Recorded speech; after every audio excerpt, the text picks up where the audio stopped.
नमस्कार दोस्तों, सेहत कार्यक्रम में आपका स्वागत है, जिसमें हम स्वास्थ्य के प्रति आपको जागरूक करते हैं। और आज है विश्व स्ट्रोक दिवस। तो स्ट्रोक क्या है, इसके ये कितने प्रकार का होता है, इसके लक्षण क्या है और महत्वपूर्ण इसका बचाव क्या है।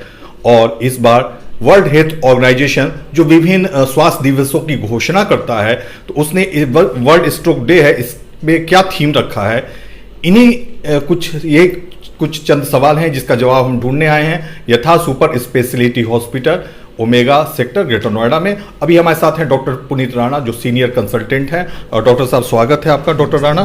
तो बात की जाए स्ट्रोक की, तो स्ट्रोक ये बला है क्या? सबसे पहले मैं आपको बताना चाहूँगा कि 29 अक्टूबर जो है वो हम लोगों को WHO के द्वारा स्ट्रोक डे के रूप में मनाया जाता है। इसका अभिप्राय यही है कि हम लोग को इस बीमारी के बारे में, जो कि एक ग्लोबल किलर है, उसके बारे में हम लोगों को जो है जागृति उत्पन्न हो सके। क्योंकि आज भी अगर हम लोग जो आपके Tier 1 या Tier 2 सिटीज़ हैं, अगर हम लोग Tier 3 Tier 4 सिटीज़ की तरफ जाते हैं, तो ये जो बीमारियां हैं उनसे ग्रसित जो लोग हैं, समय पर वो आपके जो संबंधित डॉक्टर हैं उन तक नहीं पहुंच पाते और लोकल डॉक्टर्स से ही उनका इलाज होता है और जिससे उनका नुकसान हो जाता है। तो सबसे पहले मैं आपको बताना चाहूँगा कि 29 जो आपका अक्टूबर है, स्ट्रोक डे है, उसकी थीम जो है 2021-2022 की वो ये है कि जो आपके मिनट्स हैं वो आपकी ज़िंदगी बचा सकते हैं। और ये सत्य भी है। सबसे पहले मैं आपको बताना चाहूँगा कि स्ट्रोक बीमारी होती क्या है। स्ट्रोक एक ऐसी बीमारी है जिसमें कि आपका अगर 100 व्यक्ति मर रहे हैं पूरे संसार में, तो 30 व्यक्ति आपके स्ट्रोक के कारण मरते हैं। ये बीमारी आपको इस तरह से होती है कि जो आपकी खून बहाने की जो नाड़ियाँ हैं, धमनियाँ हैं, उसके अंदर आपका क्लॉट जमा हो जाता है। क्लॉट जमा हो जाने के कारण जो आपका ट्रैफिक चल रहा है खून का, एक संबंधित एक निश्चित जगह जो दिमाग है वहाँ तक आपका खून नहीं पहुँच पाता। खून के साथ आपको ऑक्सीजन नहीं पहुंच पाता और ग्लूकोज नहीं पहुंच पाता और विभिन्न जो आपके खाद्य पदार्थ हैं वो नहीं पहुंच पाते। तो वो हिस्सा आपका मरना शुरू कर देता है। और उसके लिए आपको जो है करीब 4.5 घंटे मिलते हैं। अगर उस 4.5 घंटे में हम लोग ये ट्रैफिक दोबारा चालू कर पाएँ तो आपका दिमाग जो है 80 से 90% तक वापस आ जाता है, जिससे कि आदमी एक अच्छी प्रोडक्टिव सोशल लाइफ जी सकता है। परंतु अगर 4.5 घंटे आपके बीत जाएं तो आपका जो है डेफिनेटिव इरिवर्सिबल डैमेज आपका उस दिमाग के हिस्से में हो जाता है, जिसको वापस लाना असंभव है। तो सबसे ज़रूरी है कि हम लोग एक क्लिनिशियन के रूप में एक जनमानस के अंदर ही जागृति उत्पन्न करें कि जैसे ही आपको ये तकलीफ़ होए, आपको किसी ऐसी जगह जाना है जहाँ पे आपके पास न्यूरोसर्जन और न्यूरोलॉजिस्ट हों जो कि स्ट्रोक की टीम बनाकर काम कर रहे हों। तो जब भी हमारे पास एक ऐसा मरीज़ आता है तो हम लोग उसका सबसे पहली बात है अनुसंधान कैसे करते हैं, हम लोग उसका डायग्नोसिस कैसे करते हैं। तो हम लोग ये देखते हैं कि आपके दोनों हाथ पांव काम कर रहे हैं कि नहीं कर रहे हैं। जी, यहीं पे मैं रोकना चाहूँगा और ये इसमें आप जोड़ सकते हैं लक्षण की बात। तो लक्षण क्या है? बिल्कुल। तो जब भी आपके जो लक्षण होते हैं, सबसे पहले आपको वार्निंग देता है जो आपका शरीर है। आपको किसी भी समय अगर कोई अजीब सा दर्द होना शुरू हो जाता है, इस पार्ट में सिर के अंदर आपको कोई दर्द होना शुरू हो जाता है। उसके बाद आपको कभी कभी ऐसा होता है कि आप सुबह उठते हैं और आपकी स्पीच जो होती है स्लर्ड होती है, आपकी स्पीच जो है बिल्कुल प्रखर नहीं होती है, बिल्कुल क्लियर नहीं होती है, एक लटपटाहट, हाँ, स्लरिंग ऑफ द स्पीच होती है।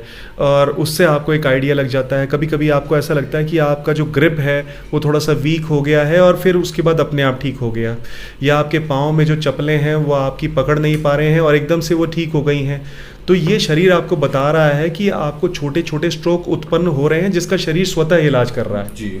आपको छोटा सा कोई क्लॉट गया और वो अपने आप डिसॉल्व हो गया। इसको हम लोग अंग्रेजी में कहते हैं ट्रांजिएंट इस्चेमिक अटैक, TIA।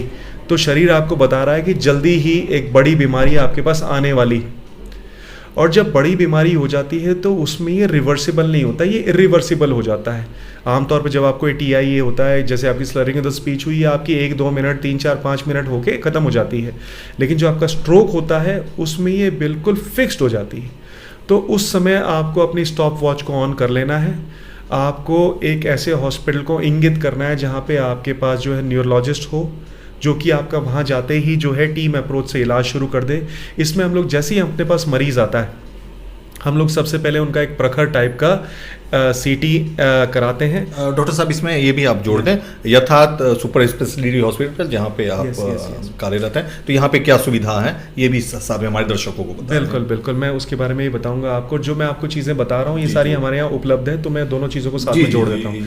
तो जैसे ही हमारे पास मरीज आता है, विद इन 10 मिनट्स न्यूरोलॉजिस्ट आपको आके देखते हैं, जो हमारे टीम में हमारे साथ संबंधित हैं, डॉक्टर चिराग गुप्ता, और वो आपको 10 मिनट के अंदर 15 मिनट के अंदर आके देखते हैं। इस दौरान भी आपकी जांचें वाँचें होनी शुरू हो जाती हैं, खून पेशाब की जांचें होनी शुरू हो जाती हैं, और शायद पेशेंट को उस दौरान तक जो है MRI सूइट के अंदर भी आपका शिफ्ट कर दिया जाता है।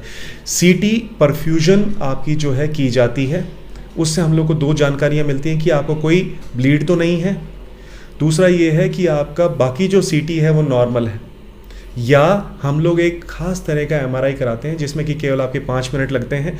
उससे हम लोगों को प्रखर तरीके से पता लग जाता है कि कहाँ कहाँ पे आपका स्ट्रोक उत्पन्न होना शुरू हो गया है। जब आपको ये हो जाता है तो जब तक आपके क्लिनिशियन आते हैं आपका MRI या CT हो चुका होता है और उसके दिमाग में एक डायग्नोसिस बन गया होता है। तो अगर आपका एक तरफ का हाथ, पाँव, मुंह पूरा गायब हो जाता है, ख़त्म हो जाता है, आपका पावर ख़त्म हो जाता है, तो हम लोग को ये मालूम चल जाता है कि इसमें जो आपकी दबाव है वो आपका मेन नाली के अंदर है। तो उस समय उस मरीज़ को हम लोग कैथ लैब के अंदर उस क्लॉट को निकालने की पद्धति के लिए लामबद्ध करना शुरू कर देते हैं। उसको उस तरीके से काउंसिल किया जाता है कि आपको जो है स्ट्रोक इंटरवेंशन की ज़रूरत पड़ेगी। अगर किसी व्यक्ति को सिर्फ हाथ या सिर्फ पाँव या सिर्फ मुंह के अंदर खराबी है या सिर्फ स्पीच के अंदर खराबी है, तो हम लोग को ये आभास हो जाता है कि आपको बड़ी नाड़ी के अंदर रुकावट नहीं है, आपको बड़ी नाड़ी की कोई छोटी जो नाली है उसके अंदर रुकावट है। उस परिस्थिति में हम लोग आपको रिकॉम्बिनेंट TPA नाम का इंजेक्शन देते हैं, जो कि आपका एक खून को गलाने वाली जो प्रक्रिया है उसको करता है। तो जैसे ही वो आपका खून के दबाव के साथ उस जगह पहुंचता है जहाँ पे आपका क्लॉट है, उसको वहीं पे गला देता है।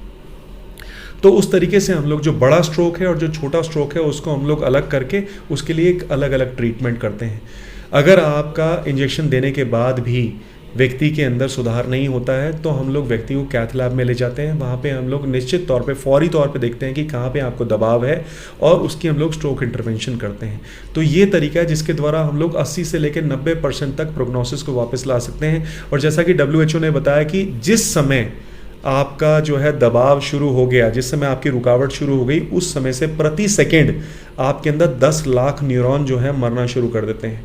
हमारे जो दिमाग है उसके अंदर करीब 1 ट्रिलियन, मैं बता दूं आपको, एक सिग्नल देता है क्यों डॉक्टर साहब? न्यूरॉन मतलब नर्व सेल्स।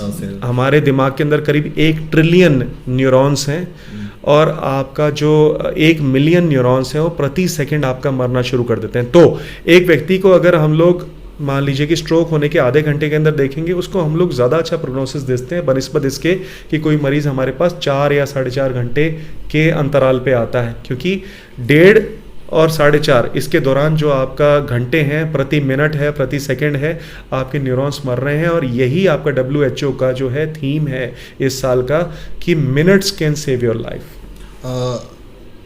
इसका कारण क्या है? स्ट्रोक से कारण क्या है और बचाव कैसे बचा जा सकता है? ये महत्वपूर्ण सवाल है, इसके बारे में हमारे दर्शकों को बताएं। एब्सोल्युटली। देखिए ऐसा है कि जो स्ट्रोक है, जैसे आपका हार्ट अटैक होता है, हार्ट अटैक हम लोगों का जो है काफ़ी पहले से उसकी जो है स्टेंटिंग होती हुई आ रही, तो जनता उसके बारे में ज़्यादा जागृत है।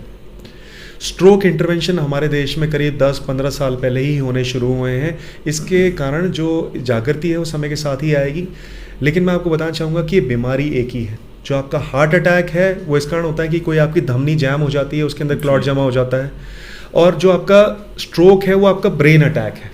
सो बीमारी एक ही है। तो अगर हम लोग नंबर्स की बात करें तो 100 में से करीब 30 बंदे स्ट्रोक से मरते हैं और करीब 25 बंदे जो हैं 100 में से वो आपके हार्ट अटैक से मरते हैं। तो आप सोचिए कि 100 में से 55 बंदे इसी एक बीमारी की वजह से मरते हैं। That is why it is a global killer. अब ये क्यों होता है? हमारे शरीर के अंदर एक बहुत ही माइन्यूट बैलेंस होता है खून को गलाने का, खरुंड जो आपके खुरुंड होते हैं, क्लॉट्स होते हैं, उनको गलाने का और उसको ना बनने देने का, और बहुत पतला ना हो जाए उसका भी। तो ये दोनों प्रक्रियाएं जब साथ साथ चलती है तो हमारे शरीर के अंदर एक बैलेंस प्रोड्यूस होता है कि आपका खून ना तो गलता है ना तो वो आपका खरुंड बनता है। इस माइन्यूट प्रक्रिया के अंदर कहीं भी इम्बैलेंस हो जाए कि आपका खून जो है बहुत गाढ़ा हो जाए या आपका जो ऐसा व्यक्ति है जिसके अंदर एक्टिविटी इतनी ना हो, तो जब खून जो है आपका संचार नहीं होएगा तो उसके अंदर जो है क्लॉट जमने की संभावना जो है बढ़ जाएगी। इस तरह की कुछ चीज़ें कि आपके खून को जमने की जो परिस्थितियाँ हैं वो ज़्यादा हो जाएं, उस परिस्थिति में आपका जो क्लॉट है बन के आपकी खून की नाड़ी को जैम कर सकता है, जिससे कारण आपको स्ट्रोक हो सकता है। ब्लड प्रेशर और ठंडक, इससे भी क्या कुछ संबंध है, उसके बारे में बताएं, क्योंकि ठंड आने वाली है। यस। जो आपका ब्लड प्रेशर है उसके द्वारा जो आपकी धमनियाँ होती हैं, उसके अंदर की जो वॉल होती है, दीवार होती है, वो आपकी मोटी हो जाती है। मोटी होने के कारण जो आपका डायमीटर है जिसके अंदर से आपका रक्त जा रहा है वो छोटा हो जाता है, और इसके कारण जब उससे खून टकराता है तो वहाँ पे आपके क्लॉट्स बनते हैं। तो डेफिनेटली आपका जो ब्लड प्रेशर है इस बीमारी की तरफ जो है थोड़ा सा मरीज़ को ले जाता है। इसी कारण हम लोग को निश्चित तौर पे अपनी जो है रक्तचाप की जांच करानी चाहिए। अगर वो ज़्यादा है तो हमें कार्डियोलॉजिस्ट, ये जो आपके एमडी फिजिशियंस हैं, उनसे अपनी दवाइयाँ शुरू करनी चाहिए, उसको नॉर्मल रेंज में रखना चाहिए। ठंड जो है डेफिनेटली, ठंड से क्या होता है कि आपका जो बाहर का टेम्परेचर कम होता है तो आपका जो सारा रक्त है आपके मांस से हटकर आपके जो अंदर के ऑर्गन्स हैं वहाँ चला जाता है। तो अगर किसी व्यक्ति का रक्तचाप 120 भी है तो उसको इतना खून मिलता है अपने अंदर के ऑर्गन्स में जितना कि 150 या 160 रक्तचाप के बंदे को मिलता है। तो जब आपका रक्तचाप बढ़ता है तो डेफिनेटली स्ट्रोक होने की संभावनाएं बढ़ जाती है, जिसके कारण आप देखते हैं कि जो आपका हार्ट अटैक्स हैं, जो आपके स्ट्रोक्स हैं, वो आपका अक्टूबर से लेके मार्च तक ज़्यादा होते हैं बनिस्बत बाकी महीनों के। कोई एज ग्रुप पे ये ज़्यादा मतलब खतरा होता है क्या, इसमें उससे भी कुछ संबंध है? बिल्कुल, जैसे जैसे आपकी एज बढ़ती जाती है आपकी जो नाड़ियाँ होती हैं, खून बहाने की धमनियाँ होती हैं, उसके ऊपर एथेरोस्क्लेरोटिक प्लाक्स जो होते हैं वो बनना शुरू कर देते हैं समय के साथ साथ। और जो वो एथेरोस्क्लेरोटिक प्लाक्स होते हैं वो आपके असमतल होते हैं, वो ऐसा नहीं होता कि बिल्कुल एक ही रेंज में जा रहे हैं, असमतल होते हैं, उबड़ खाबड़ होते हैं। तो जब उन उबड़ खाबड़ जो आपके प्लाक्स हैं उसके ऊपर आपका रक्त टकराता है तो वहाँ पे आपके स्ट्रोक उत्पन्न करने के लिए क्लॉट्स बनना शुरू कर देते हैं। तो definitely as the age increases the stroke chances increases. तो हर एक व्यक्ति जो 40 साल का हो चुका है उसको हर 6 महीने में अपने रक्तचाप की और बाकी जो जांचें हैं वो करानी चाहिए। और मुझे लगता है कि उसको हर एक 3 या 4 साल के अंदर एक सीटी एंजियोग्राफी या डॉपलर इस तरह की जांच ज़रूर करानी चाहिए, ताकि हम लोग को पता लग सके कि उसके अंदर एथेरोस्क्लेरोटिक प्लाक तो नहीं पैदा हो रहे हैं। आपने अपने कीमती समय से समय निकाला, उसका बहुत बहुत शुक्रिया। तो आप थे डॉक्टर पुनीत राणा, न्यूरोसर्जन, यथार्थ सुपर स्पेशलिटी हॉस्पिटल, जो हमारे साथ ग्रीन न्यूज के साथ रूबरू थे विश्व स्ट्रोक दिवस के अवसर पर। खास करके क्या लक्षण है इस वीडियो में, उस पर आप जरूर ध्यान दीजिएगा, एक बार फिर रिवाइंड करके एक बार जरूर देखिए, और जो डॉक्टर साहब ने बताया बचाव उसको भी जरूर सुने।